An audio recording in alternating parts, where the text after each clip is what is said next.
Alright, for this video pala mga ka-uncle, mga ka-auntie, dito na naman tayo ulit sa palengke po ng Bloomers, right? At ngayon mga ka-uncle, mga ka-auntie, meron na naman akong dalang kanis salad dahil nag-order na naman ulit ng aking suki ng kanis salad po mga ka-uncle. Kaya tara, samahan mo ako at deliver na naman natin yung ating kanis salad.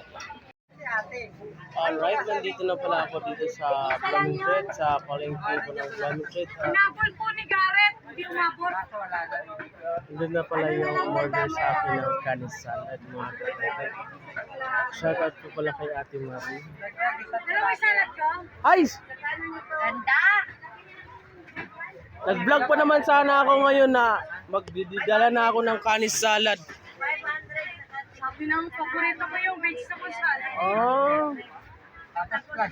Kaso lang, Ako nakakatikim nun. paborito mo talaga yun, yung kanis salad. Hindi ko sa salad. Ito po yung aking suki ng grocery na mahilig sa kanis salad. Favorite ko yung salad. Wala mga ka-uncle. Sa prank! Ito na po yung ating kanis salad.